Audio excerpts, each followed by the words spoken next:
Hello, everyone. Today is Sunday, March 27th, 2022 at 9:14 a.m. So, last night I went to bed at 11:45 p.m. and then I woke up at about 8:30. So, I had I think it was another dream manipulation dream or something because, excuse me, it was, I was at what was portrayed as the previous motel, or maybe some other hotel or motel, and it seemed like as if they had absolutely no food places at all. And then, um, the scenery seemed a little similar to another dream that I had a while back. I don't remember how long ago, but it was funny because they had these group of black men and I think a few women too that went far somewhere and went to try to, there was a shooting going on, but I don't think anybody got hurt or killed or anything in the dream. I think that's how it went. And so then two of the men, two of the black men, they were very dark skinned black men. And one of them, it seemed like as if he was like dirty or something. So he kept trying to pass by me. I didn't want him to touch me in the dream. And the other one, I don't know if they were homeless. I guess they were homeless, you know. And so, um, so it's like, I was wondering like, why did I have that dream? So I don't like people touching me, period. But no matter, you know, what skin color, race, whatever, you know, if a person is dirty, you know, but even if they're clean, I really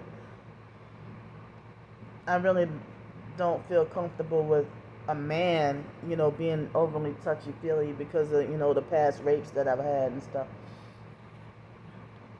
So definitely in Los Angeles, whether you're Hispanic, Asian, whatever, I didn't really like, people putting their hands on me and stuff. And so, like the Korean girl, Gina, in real life, at the fake Hell's Way church, she was a, she was a narcissistic abuser as well at the fake Hell's Way church. And Gina, one time she tried to correct the fake pastor, but anyway, she was like, "No hugging today, Candy." I'm like, "No." I'm like, "No," you know. So but if I guess if I call myself being in a mood to be friendly enough to hug somebody, then they'll, certain self-righteous narcissistic abusers try to make it like, well, you know, ever since I was a child and going to school and stuff, the teachers or whatever were making like as if hugging is inappropriate behavior. But the fake Hell's Way church, everybody wanted to treat me mean and act like a perp, but then everybody wanted to hug me or put their hands on me. But anyway, back to the dream. That guy, he kept on passing near me. And I'm just saying, like, describing what they look like, in the dream. And so he looked like he appeared to be like dirty and homeless and stuff like that. And so I think he was one of the guys involved in the shooting. And then the other guy, I guess, was seeming like he was a lot older. Might have been his friend he was hanging with, or But the older guy, I don't know if he was homeless or not, but he was sitting. We ended up in some what appeared to be like some boat or something, or some. If not a boat, then it kind of looked like as if the inside looked like as if you were in a boat or something. But then again, it could have been a building on a street or something. I don't know. It was kind of weird. And so the other black man, you know, I went to try to you know, go get a job and and fill out a job application, applying for a job. And he's like, well, don't go up there because those are, white people up there. Don't go up there by those white people, and they participate in human trafficking. So, don't go up there. And I'm like, yeah, whatever. You just don't want me to try to get a job or whatever. And so then I went upstairs. I think I tried to go upstairs and nobody was up there. So then I went back downstairs. And it looked like he was as if we were in some cafe or something. And so the man yelled at me and said, "Didn't I tell you not to go up there? Shit, those people, I'm warning you, I'm telling you, them people participate in blood sacrificing people. You don't understand." And so the other guy that I kept avoiding him, trying to bump into me or touch me, he was like, "Yeah, man, why you don't listen to man or whatever?" It's like as if he was vouching for the other man, And then shortly after, I woke up in real life coughing on mucus. I mean, choking and coughing. I mean, I couldn't cough it up because it was kind of dry and hard and tough, thick mucus that in real life, excuse me, I just woke up coughing on the mucus. And I mean, I'm saying coughing. I meant to say choking on the mucus. I was coughing because I was choking. And so that took me at least 5 or 10 minutes. So I haven't had that happen in a super long time of me waking up out of an intense dream and coughing and choking on mucus or something hard in my throat. And so that hasn't happened to me in a long time.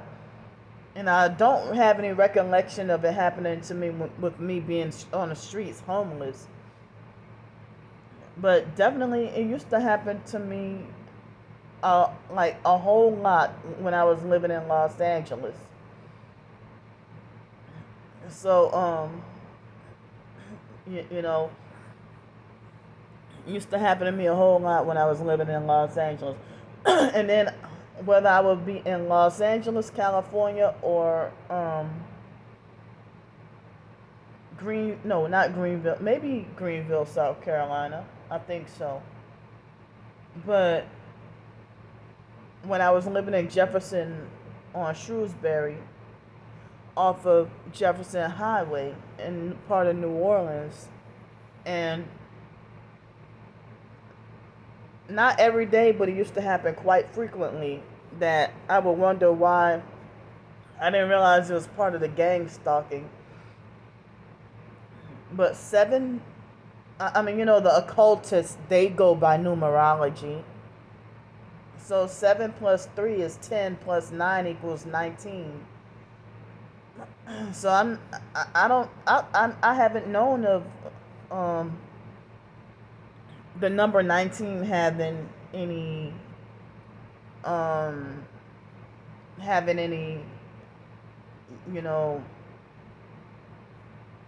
in any role in the occult and the high evil power numbers or whatever. But I try to avoid and stay away from numerology. But they love to use that number 33. They use 1111. 777 666 and stuff like 333, or the number, yeah, I said the number 33, 2211 and stuff like that, 9 7. And so um and I guess those numbers single, 7, 3, and 9, not added up but single, I guess they were each occultic, numbers. So I would be awakened at exactly 7:39 on a lot of mornings. And I didn't realize it was part of the gang stalking.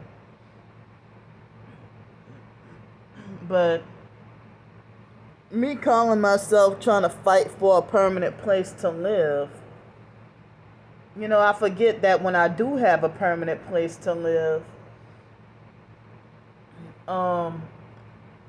that's how I ended up homeless. Because they torture me so bad with the directed energy weapons that I thought I was gonna die. I had just moved to Greenville, South Carolina. I moved in those apartments on Section 8 in Greenville, South Carolina. And I was there not even 2 weeks and already, or maybe about 2 weeks and already hearing gunshots. And it's like, if I'm brand new here, nobody really knows me, why would people be trying to shoot at my apartment? And it would sound scary because it sounded like as if they're shooting close to my, it's like, y'all don't even know me. Why are you shooting at my apartment? I never in my life had that happen before. People trying to shoot at me. So I had to do stuff like duck underneath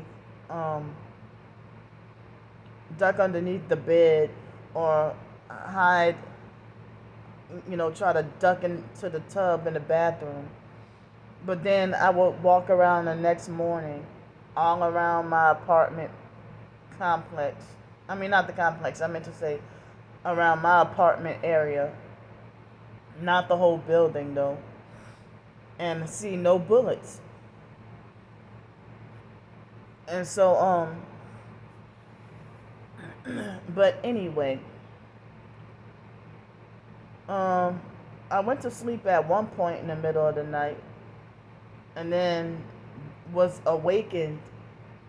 It happened. The noise was playing in my dream, and then I woke up.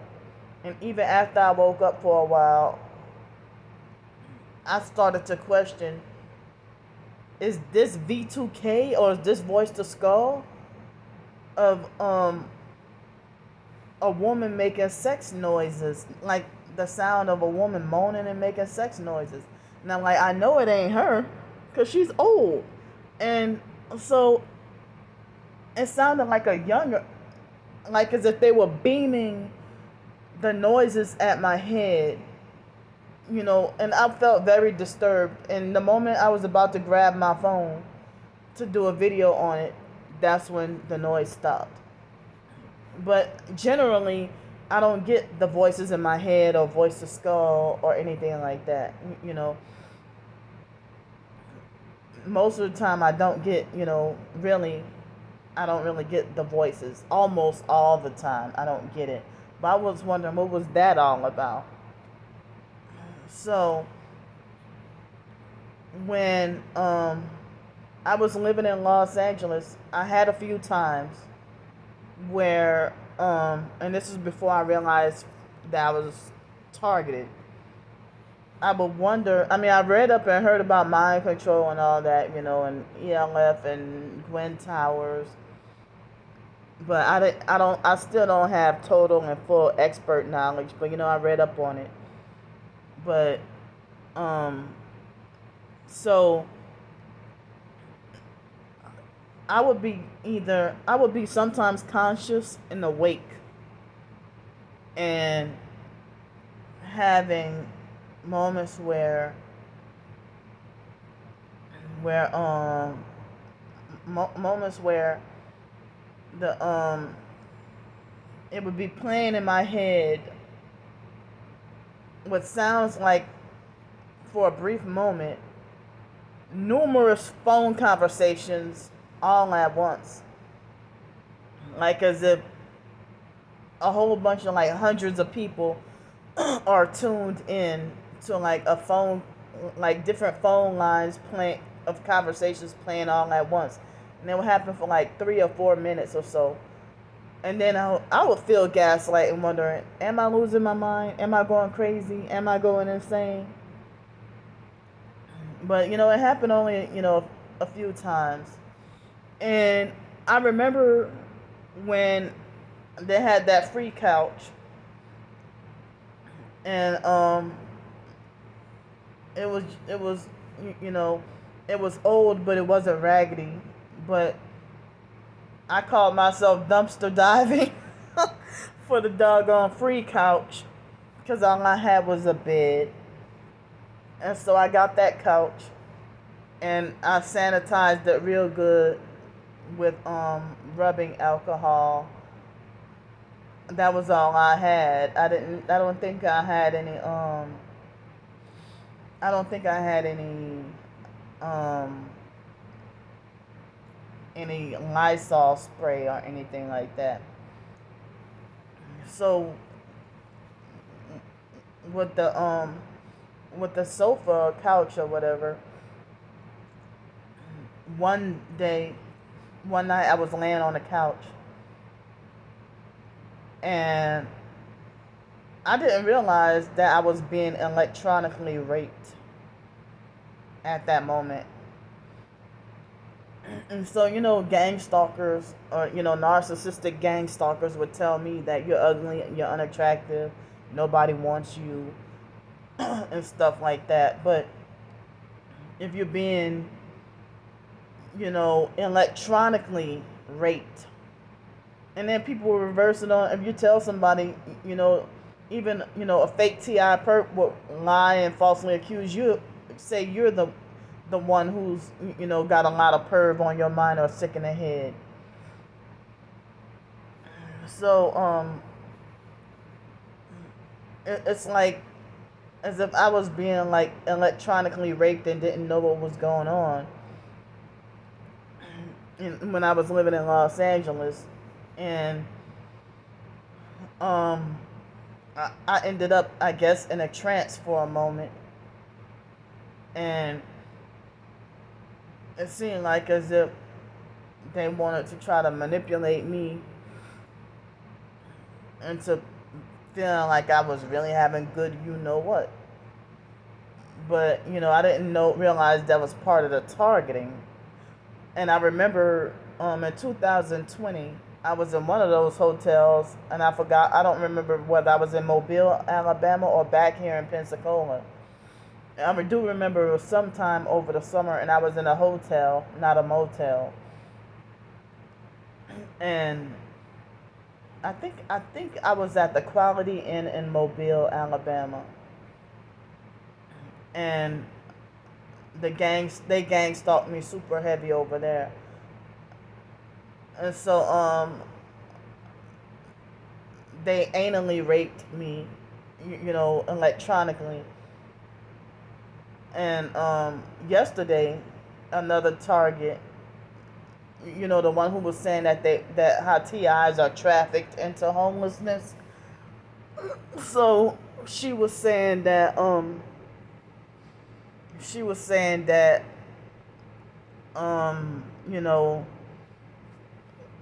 at the beginning of the video, she was saying that the gang stalkers were anally raping her.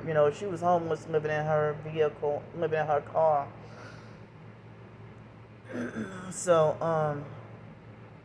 yes, just some weird stuff, going on. And so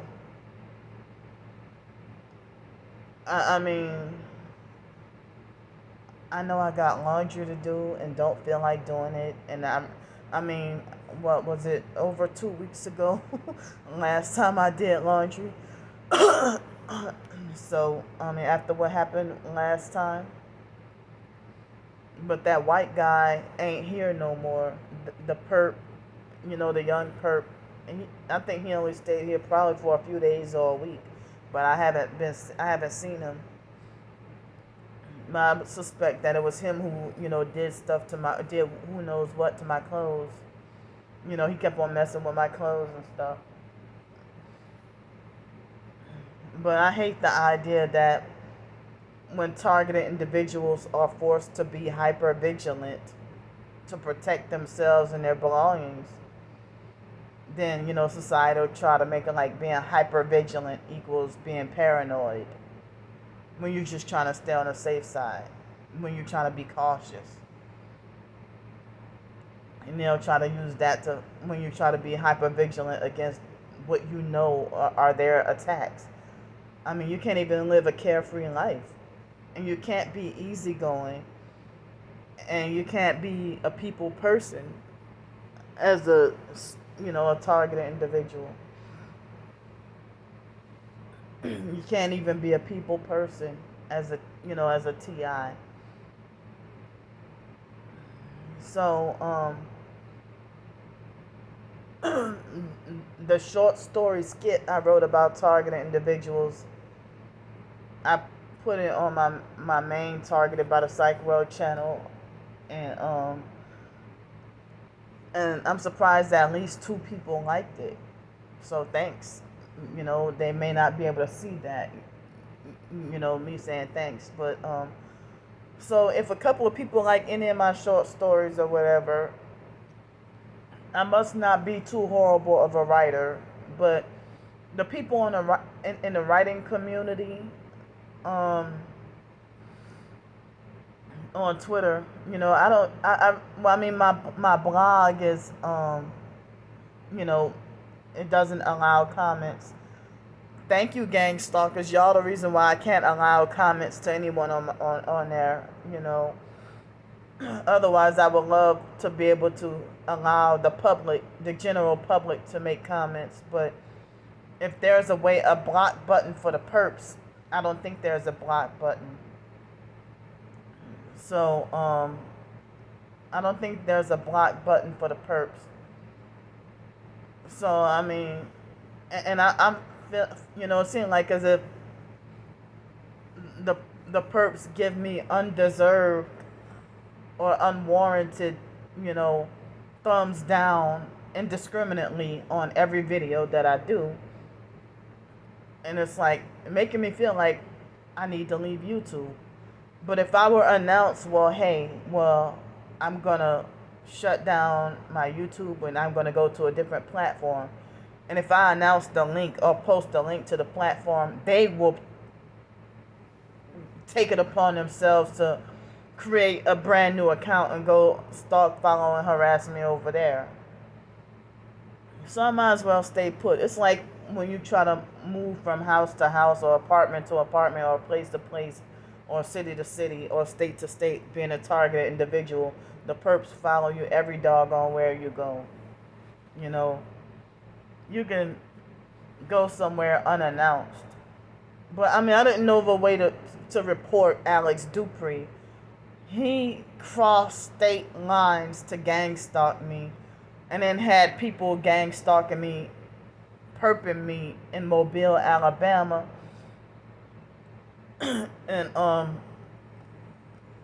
And so it's like I heard that it's a big time felony to cyber gang stalk somebody, or to gang stalk somebody crossing state lines. This motherfucker, he followed me on the Greyhound bus and got a quick ticket.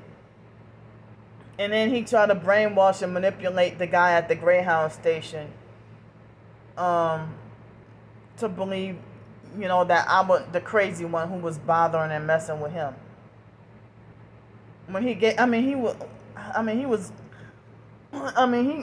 gang stalked me on the transit bus the day before and tried to set me up to get banned from riding the buses.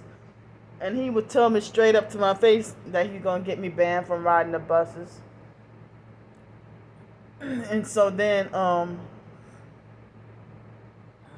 so he crossed state lines on the bus with me, and being targeted. You can't even call the police. You can't call the police. But if he tried to say the police are all my friends, the police are all his friends, trying to frighten and intimidate me and trying to let me know you ain't got nowhere to run, nowhere to hide, you can't report me or anything like that, you know. So, I mean, as I said, he leaves me alone when I'm in a hotel or a motel room, or probably if I were to have a permanent place to live. But it's only when I'm homeless on the streets whenever I see him, or whenever he's there to stalk, follow, and harass me. And then it's mainly, on the buses. And so if I'm on a transit bus, he would, even follow me to the library or somewhere, or follow me to the beach, or follow me to the mall, and he would make himself there and then create all kinds of trouble on purpose.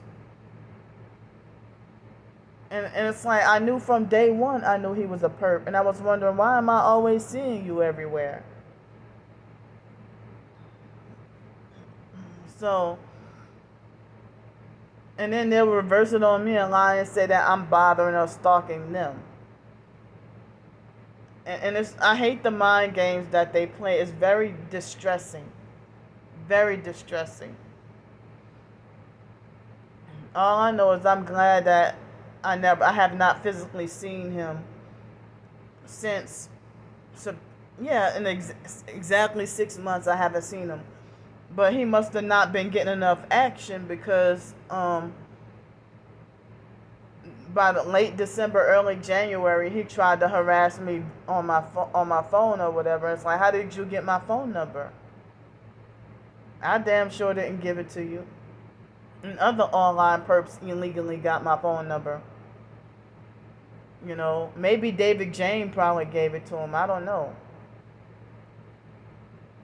Maybe not, because yeah, before then, no, it wasn't him, because in 2018 was the last time I visited David and saw him in person, living in Los Angeles. And he had no signs of being a perp even then. As I said, David has he participated in some ritual, some satanic ritual, that his personality is no longer the same. That's not the David I knew for 6 years. Now, since it's 2022, I guess April will be 10 years since I knew of his existence. Because I don't remember what day it was when I first set foot in the fake Hell's Way Church. I think it was in the end of March or beginning of April. And I went to somebody at one of those food banks in Los Angeles had told me about the fake Hell's Way Church. I thought it was another food bank, but I didn't realize it was just church service and then dinner afterwards. But and the fake pastor Eric got an attitude with me and said, well, dinner isn't until after service. And then I actually started to cry.